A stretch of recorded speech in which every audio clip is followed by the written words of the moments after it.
Standards, standardization, and strategy. Marques, you were talking to me about how important it is to understand what standards you're working with on your AV project, which then creates the standardization you need to complete that project and then informs the wider strategy about how you're going to implement that. So talk to me about why this is important. Yeah, absolutely. We handle, all types of clients, and there's always, a technology leader, whether they're IT or AV directly, and they'll say, okay, we have a strategy. We know what we want to roll out, how we want to do it, the numbers associated with it. But that's not really the strategy if you think about this, right? So the building blocks of that strategy starts with standardization. And then before you get there, what are the standards?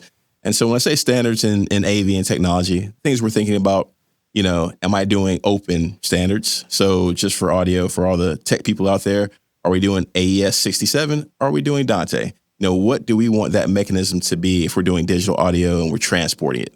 Okay, well, that's a standard. Also, how are we calculating display size? Lots of folks feel like, well, a 65 or 75-inch display is big enough. Well, guess what? In our industry, there's actually math involved, and it says, hey, based on farthest viewing distance, based on contrast, image height, things of that nature, that's how you actually calculate what size display should be in a space. So as an organization, you should say and agree to, as you're working through these things, okay, no matter what the room is, the room type, we're going to have the standard we follow for how we do select what size image do we need, how many speakers do we need, how much coverage, how much audio is going to be, hitting in that space. It should never really be subjective. People say, oh, I just need it louder. And I pick on our team. I'll say, what does louder mean? I know what numbers are. I know what 94 dB means or 78 dB or things like that. But what does it just mean to be, louder? And using those standards for, if I have conferencing, right? I need my noise coefficients to be below a certain point so I can make sure the microphones work and everything else. So as we want to talk strategy, it should always start with standards. What are the standards in an organization that we're going to use every single time? It's how we're going to dictate, okay, I need a projection system because my image height needs to be 110 inches, which means, okay, I'm not going to do just a flat panel. And then it's really important that you're doing it consistently, because what happens oftentimes is you'll get these rooms, and I've seen it time and time again, where the display is actually too small. And we talked about this on a previous episode. What ends up happening is you're not really making quality decisions because you can't see the content. Your Excel sheet, you can't read the numbers. You're showing charts and graphs and all these things that people can't really make out. So hopefully you did the homework and did the pre-reads. If not, you have to come back later. We can actually see it. So that's some of the importance of just starting with a solid foundation of what are the standards we're going to use as an organization that we're then going to deploy, throughout all of our spaces, whether you're higher education with a campus, if you're talking about an enterprise, corporate client, no matter what it is, if you have more than one room, and if you have one room, you can still do it. But it really does start with what are the standards we're going to adhere to that are going to drive our design thinking, our design methodology, and then eventually fold into standardization. I love the comment about, we just want it to be louder. It reminds me of when folks talk to us and they're like, I want a modern website. It's like, what does modern mean? What does that mean? What does that mean? Right. Okay. I love that. So talk to me about if you're talking to a dean of a university or a leader at a healthcare facility or in a corporate environment who is dreaming of a big space. Is it common for them to understand the standards that they're looking for? How do you coach them through that process and help them understand, like how do you educate them on these, because these are very technical details. They are. So how do you walk through okay, this is what we need to decide before we get into the strategy or implementation? We need to think about these very technical AV things that you probably don't know about. Why is it important for them, and how do you walk them through that? So at the highest level, when we're talking about C-suite, visionaries, people just, they have a dream of what this building is going to be. We're not talking standards, right? We're talking about it in a roundabout way. We're saying, hey, what's the feel for your employees? What's the feel for your clients when they come in? What are your pain points right now as far as, do these rooms operate differently? So employees, we've talked about it before. Okay, I'm not using ballroom or conference room A because it never works right. So I'm only going to use conference room B and all these things. So when you're talking at the highest level, it's really a focus on experience, because by having that adequate experience and consistent experience, you're really talking about standards and standardizing on the building. But you can avoid getting into the weeds with them, because that's not really the role. Now you take a step down to whoever's driving the technology, the CTO, CIO, AV manager, whomever. Now you're really going to start hammering home about, okay, let's talk about standards. What is the methodology or the mechanisms we're going to use throughout the room, the building, the campus that need to be consistent? And you kind of do it that way. So the higher up you go, the less you get in the weeds on the individual standards, Sure. but you have to have the concept in your mind all the time, because that vision needs to be a holistic view of what's going to happen. And you're going to tie it all back and make sure it's consistency across the rooms, across every single environment in a building. And then that gets into your standards. What about if you're talking to a developer or architect, before the building is built? Do you have that conversation with them? Is it the same, who are you kind of talking to in that environment? Oh yeah, when we're talking about on the design side of it, when we're talking architects, now we'll start talking standardization, because they're really working on the building, right?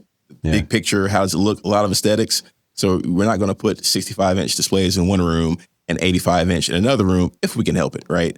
Now that's where there's a bit of a trade-off, because when you really want that same feel everywhere you go, it's going to be dictated somewhat by the room. And we do designs for schools. Well, the size of a first grader is different from the size of an eighth grader. So the classroom size is going to be bigger. So the distance people are sitting away from the display is going to be a little bit further. So immediately we know, hey, we're going to use this standard for calculating image height, but we may have variability. So all of our kindergarten, first grade, second grade classrooms may be running 75-inch displays. Well, then all of our, eighth grade classrooms may actually need 98-inch displays, because there is a bigger room there. And then that's how you treat that. And that way, as you go through the rooms, though, they're all identical. Every single kindergarten classroom will be identical. Every single fifth grade classroom, pretty much identical. So that way, as teachers come in and out, the students are comfortable, they're feeling at home. And that same concept, it actually translates across any kind of organization. Does this have any impact on permitting, zoning, like how a geographic area might be thinking about the electricity that they need? Is there like a bigger picture of how this might work? It does, because as we start talking about category, cabling, and in North Carolina, these things are changing. As I'm not the expert on our team as far as all the licenses and the permits, but we know that with fire codes changing and things like that, and you can handle more power over cables nowadays. So when people think data cables, sure, maybe I'm just using, plugging up a camera or connecting my internet. Yeah. Nowadays, you have lighting fixtures that do, 100 watts of power over an internet cable. That's how people will refer to it as. Like a category 6 cable can handle, huge power amounts that are completely different than before. So now there's more and more permitting that has to be involved as we're doing, okay, maybe I have a high-end camera, I have 5 or 6 of them, I'm pulling this much wattage, and you have to separate it out. So it does get involved at the level of permitting and thinking about code compliance and things like that when you're really digging in some of this design work. Okay, my brain just went into a rabbit hole of like data centers and the power grid and people wanting AI in their TVs and how that's pulling on power and data. And it's so we don't wild. have to go there because I don't even know what to talk about. But every device has to be accounted for. Every single device. Yeah. That's fascinating. Okay, interesting. Okay, talk to me more about, so you've got, let's say, this big vision, and then you got more of the implementation level where those standards come into real play. You really need to nail these things down. And then that feeds into standardizing the whole project and then the strategy of how that develops. So talk to me toward like the strategy end. Like, what does that look like when you start to really roll this out, how these things come into play? Yeah, so once you have your standards you're going to use to dictate your technology, you start standardizing your room blocks.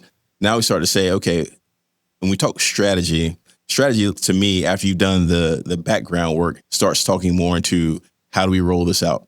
How do we implement it? Because, 5 rooms is one thing. We have a campus with 100 rooms, 200 rooms, tons of users. It's a much bigger project. So now we're talking about strategic phases.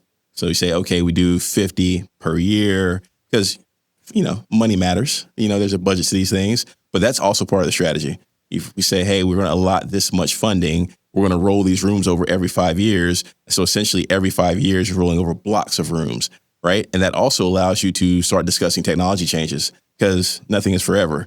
So as you're upgrading your rooms on these cycles, you also start looking at, okay, what's happening with technology? And one of the greatest points for us is, we went from these traditional systems that, you're plugging up all the HDMI cables to now everything's moving over a network. So a standard room went from, a chassis based, I connect all my HDMI cables and I switch it, to, hey, we're going to do everything digital. I have a network switch in every room.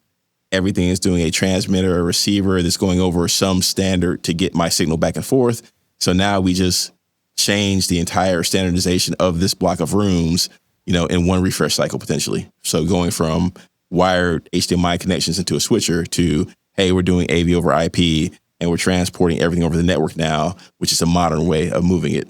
So that's why that standardization matters so much, because that would be built out during your strategic phasing. So you know that, hey, on this next round, our standards have changed. Thus, our standardized rooms have changed. Now we need the strategy of rolling this all out, and you keep that refresh going. Okay. All right. Okay. There's a lot there.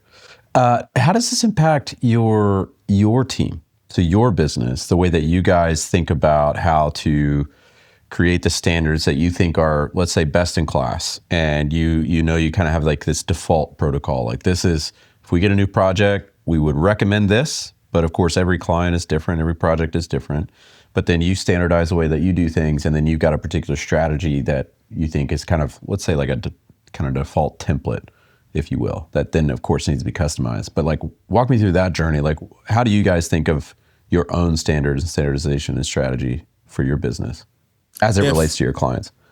Yeah, for us, it really starts with understanding the technology and what's happening and where is it moving, right? Because we have to understand what's next to make sure we serve clients well. You don't want to install something today that's, decommissioned or obsolete by next year. Does it happen? Unfortunately, sometimes it does, but you want to try to stay in front of that. So for us, it really does start with education, staying up on what's happening in our industry with those standards, bringing it in-house, right? Then we start testing everything. And that way we can say, hey, here are our top 3 to 5 manufacturers. So we develop our own standards that we lead with. And for us, it's not, nothing monetary. It's strictly based on, hey, this has a strong support track record. It's modern, and maybe, yes, I'm using an SDI or HDMI connection, but guess what? It has network-based transport connectivity baked right into the device. So I know that when this client's ready to upgrade, we are ready. It's going to, live through this cycle and be ready to go. So we start really testing in-house, coming up with mock-ups, have little systems like right now in our podcast studio. This is a system we mocked up. We've done 1 or 2 for a few clients. Then we built our own so we can kind of test it, rip it apart, put it back together. Yeah, and that's how we kind of build out our equipment standards. Because we always tell folks, we're manufacturer agnostic for the most part. We only want to put in what's going to work, what's going to fit the use case, what's going to serve the client. So that drives a lot of our design thinking and our choices about what we're going to do. But once you start putting all that together, that also shapes what we're going to lead with when we talk to a client. Right? If I walk into an environment and there's a client that has a large scale AV team, if they don't already have their own standards, I say, hey, based on your structure, our company recommends these manufacturers and this type of content transport, just based on how that manufacturer operates, how they deal with training, things like that, because we really want to empower users that are capable to really be a partner to us and not just rely on, oh, this didn't turn on, let me call Contact. Great, we love you if you do that. But at the same time, hey, how do we help you solve some of this? Because maybe there's a hiccup, there's a quick reboot, there's something simple. And so that way you become a true partner in supporting this. And so that drives our strategy really, as far as just understanding what's out, what's happening, where's the client going, and then internally, what are our own standards? We just met, a few days ago, a day or 2 ago, and we're discussing, hey, let's make sure we update, across the company to know what are our preferred cameras, what are our preferred speakers, and it's based on so many factors, but primarily it is, what do we know for a fact works, what has a great support track record, and, pricing is not really, I think I literally said, hey, pricing can't be in the discussion. So as we're talking, does budget matter? Yes. And, as you pay more money, you're typically getting more features. When you're trying to reduce your budget, I always hear that as, what do you not need? What feature do you not need in your feature set? And then we make the decisions that way financially, versus if you get in a race to the bottom, everyone's feelings will be hurt when that project is done. So talk to me more about that, about pricing doesn't enter the discussion. Like, what's going through your mind? Just your experience. You've been doing this a long time. You've seen all the manufacturers, you've seen all the devices, you've seen things work and fail, last for a long time or not. Why do you emphasize pricing in that way? What are you thinking there? So for us, when I first came to Contact, I was on our design team, and that's one of the things I would always lead with is, what a product costs should not just what it costs, what a product costs or how much money we make on said product should not drive our decision making when it comes to recommending things for a client. So first and foremost, we consider ourselves to be a trusted advisor. So that means we have to be making decisions for the right reasons, right? Yes, we're a business. We have to make money. There's no doubt about that. But there's some products out there that we would see, we test them, they just wouldn't quite hold up. But the selling point from the manufacturer would be, hey, you make a ton of margin on this product. That's no good. Like, I can't go into a client space, put something in that I don't trust, that I don't have faith in, just because I'm going to make more money on it. Maybe they do save a little bit of money, but now if they've had to replace it early, or they're always having calls about it because it's failing rapidly, who's saving money? And, it's not just the money, it's the brand, the reputation. Because again, we really do consider ourselves trusted advisors. We're trying to operate in the best interest of our clients because we feel that that approach is the best for our business long term. Because that way we have partners for life. So when you first said that, I was thinking in my head like it sounds idealistic, or I want the finest of everything. And it's like it's not that. It's more of think about the total cost of ownership. Yes, Correct. It's a larger investment up front, but if you extend that out 10 years, it's actually probably will work out. You'll be happier, some more support if something goes wrong. It's a better manufacturer overall. Is that more of what you're getting at, the total cost of ownership, which we do have another podcast, by the way, to contact.com. Check out that podcast because we go into detail on that. We do. That's what it all ties into, right? And in this case, it's not just the total cost of ownership. We're talking about, boxes, equipment, doing a project, do the project once, don't do the project twice. But it's also that cost associated with the trust you will lose if you're speccing something and you're just kind of turning and burning. I'm just putting in, I'm gone. They're never going to see me again. That's not how we operate. We've been around for, I think, around 40 years now. So we've been here for a long time doing this. And, we have some clients that have been with us 20 years, 30 years. And that's because when they bring us into the conversation, they trust that we're operating with their best interest in mind. And that's just how we want to do it. It does seem idealistic some days and it's tough sledding some days, but honestly, it makes us feel better about what we're doing. Because we know there's a pathway for it. We've been here this long. So we know there's a pathway out there. And there are clients that appreciate that approach. We say, hey, and, we always tell manufacturers too, we're upfront, honest about it. We don't just recommend any manufacturer because, one size does not fit all in this. And as we're doing this, so we're always upfront with manufacturers about it. And we're also upfront with clients about it. So everyone knows where we're coming from. And then internally, we just stick to it. It's like, hey, what's best for the project? What's going to work? And then eventually, cost does come into play. If we can save a client money and get them everything they're asking for, we'll recommend it. But if the only thing, product A is going to do is cut the cost down and we're going to make some more money, that's not the driving factor for us. And I mean, man, I'm telling you, we've done testing on products. Yes, they were cheaper. It couldn't pass in our testing phase. We leave something running over a weekend and we come in and we've got green screens for the video content. The boxes fail. There's no good way to manage them and communicate. It's, or outdated technologies when it comes to management and that stuff, it has a place because yes, there's some things out there that they have to be value engineered. And although I do hate that term, I always say, you're giving up features. It's not really value engineering. You're just getting rid of something.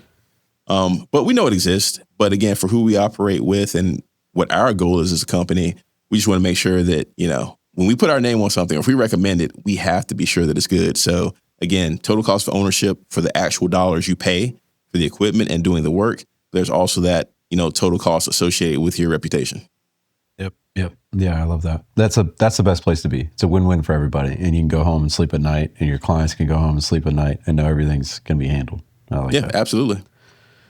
What is something that's on the horizon as it relates to standards that you're thinking about that you believe one of these dreamers listening to this show needs to know about? That if they're thinking like, I do want that high end, I want to be cutting edge, I want not the best of the best, but I want to be thinking ahead and I want to be innovative and fresh. What is that? What's got on your mind right now? Things maybe changing that you're looking at? The biggest thing to me, and it's already here to a degree, but I'll say AV or IP for a moment, but really just the flexibility of bringing this all into the IT world, right? So now all these signals living on switches and there's more and more capability coming up of routing different signal types, different aspect ratios, USB content. USB is the Wild West. That's a whole nother episode because it is the Wild Wild West with USB. But the capability of now bringing all that over a single cable and that being pushed further and further. I mean, we're pretty close to the point where every single system will just be all over a network. And for us, it's not just the simplicity of it all, right? I just one network cable. I've got power, I've got signal, I've got control, I have everything I need. But on the flip side of that too is as your systems are scaling, I have a client right now that I'm talking to in Winston-Salem. And, we did a project 2 years ago and they're looking to upgrade, but it was more of a fixed environment. I said, hey, by going to this AV over IP route, now we're going to be able to expand this. So in 2 more years, if you want to upgrade, we're just adding encoders and decoders. We're just adding parts and pieces, and it gives you more and more scalability. On the episode with Canel and Jeff, we mentioned, hey, do you really need this, right? Do you really need to be able to route anything to anywhere? Some people do, right? And now that is so easy to make it happen. And it just seems like there's more and more of a merger and a partnership between AV and IT. It used to be this big wall between those two teams. IT doesn't know AV. AV does not know really IT, or they haven't historically. But now you have to communicate. You have to talk because sometimes we're on the corporate land, sometimes we're on a separate land. And that's something that even internally here is a strategy because myself, some of my colleagues, we have deep networking backgrounds. So it just feels like a natural fit for us. So we have to have a talk with a CIO or an IT manager to say, hey, got these products coming out. We need to put them on your network. We can speak the correct language because I think that's one of the biggest barriers. Like, yes, we understand we're doing multicast, but we're doing it this way. Here are the protocols. Well, we're dealing with IGMP snooping and yada, yada, yada. All of that really to see it all blend together. So I think, it's going to continue to go that way. We're not going backwards. So we're going to continue to push further and further into the IT networking style for AV. And it's just opened up so much flexibility. And even running cables now, you're just pulling category cable, right? Just regular internet cable versus having a specific cable for every single device. To really live through that and see it happening and see it accelerating more and more is pretty exciting. Marques, sometimes when you talk, I feel very dumb. I'm not sure I followed any of that. Break this down for me. So talk to me about AV over IP. Yeah. And give me like a concrete example in a room where like, if we went to this, it would be massively helpful. Yeah, 100%. So AV over IP, and there's more than one way to do this, right? So this is why I talked about standards before. So I'm going to talk about it conceptually and not specific to a manufacturer or an implementation style. So we're just talking about we are now moving audio and video signals over networking cable. Okay. In the grand scheme of things. Like Wi-Fi. That's how it works. Like Wi-Fi. Okay. Like Wi-Fi. Okay. I hate Wi-Fi to a degree, but like Wi-Fi. That's how it's working now. That's another episode. But that's basically what's happening now, right? And so instead of, right now at your desk, you probably have either an HDMI cable connected between your laptop and your monitor, maybe a display port, right? So imagine you didn't have that anymore. Now I've connected up. I just have my network cable plugged into my computer, and I'm sending my audio out to my speakers that way using Dante or AES-67. My video makes it where it's going using, say, NDI or some other protocol like that. So all these connections I had before with USB plus an HDMI plus whatever else I'm dealing with, that's the concept of these, AV over IP options. I just connect it to the network. I'm routing everything over that cable, and I'm good to go. Okay, so that tracks with I got one of these fancy Apple Thunderbolt Pro cords connected from my computer to my display. And you're saying basically you plop down at a desk somewhere or in a conference room, for example, you plug in one cord and you can do all the things. Yeah, basically. And it's everywhere, right? So we have some clients, some university clients we've done projects for. And, Jeff and Canel mentioned everyone doesn't need everything all the time. 100% correct. And that's very, very true. You have to figure out who actually needs something. But on the flip side of that, for some of these spaces, if we have a space that has 3 video walls, 6 displays, 3 LED walls, 15 cameras, and all this content, we're now moving it not just throughout that one room, we're moving it throughout the entire building, all over the network. Just network switches, anywhere in any room, I can pull up. There's a keynote speaker happening in my auditorium. Oh, I'm in the classroom. I can now see it, hear it, extremely low latency. So if I have a question, I can just have a microphone in my classroom, talk back to the team in the auditorium. There's none of that 30-second or awkward lag. Like, okay, you go, I go, you go, I go. We see it on Teams all the time. It happens sometimes. But, by really getting that latency down and pushing over the network, now you're scaling outwards. And it's so impressive to really see how easy it's become. Because again, we've tied classrooms together. You see more and more people, especially in higher education, they're tying buildings together, right? I just run a fiber optic backbone between my buildings. Now the same IT-based AV signal, I can send it from one building to the other. And so your capabilities really start growing when you think about overflow and max capacity seating and tying all these things together. And all that is possible now because we are routing so many things. I should say it's easier done now because we're routing so many things over network traffic. That makes me think of you go to like a mega church or a big conference or something. You got the keynote speaking, but then you got an overflow room that's on another side of the building or in another building, and you're saying you can just take all that and put that right over there in that other building, real easy. 100%. Cool. 100%. It's just connect some switches together. I say that casually. Those on the IT side know sometimes there's a lot to it. There's a lot more to that as far as script writing and things like that. I give a shout out to Mike Werner because he really improved some of the custom scripts we write for our switches. But yeah, man, just seeing that progress and seeing people actually deploying it, right? That's one of the coolest features is seeing, this stuff happening. And we have a client, he was explaining to me how some of what we've done, it's a real-time case of, hey, we've shortened our decision-making time. Because now instead of us having to get together in a physical room, something may take a couple weeks to get our hands on it and see it and everything else. We can do a demo in one location. We dial everyone in. We're mixing technologies because, yes, we're sending things out over the network locally and then also tying in a team session or a Zoom session so that our remote folks can also see it in real time. Now we condense our decision-making from 5 weeks to 3 days. Man, that's massive. Yeah. Massive. I mean, decision-making at a large organization, especially big decisions, you got people flying in, board meetings, whatever that is. Cutting that down is significant. Saves a lot of time. Yeah, I love it. And I love it. And when he told me the story, I'm like, that's what our company, that's not just our company, everyone in this space, that's what we really thrive for, right? How do we get your message out? How do we enhance communication? And it really does matter because, again, that's a legit ROI for them because it literally took them, 5 weeks. And we think about flying everyone in, decisions, going back and forth, everything else. Now they're, doing legit almost product development in real time and getting feedback. And that's pretty awesome. It's huge. In the age of AI, with things moving so fast and be able to create prototypes and whatever and make decisions quickly, have agents do things, that decision time on the AV side is huge. That helps those kind of initiatives keep going. Yeah, 100%. Yeah, I love that. 100%. Very cool.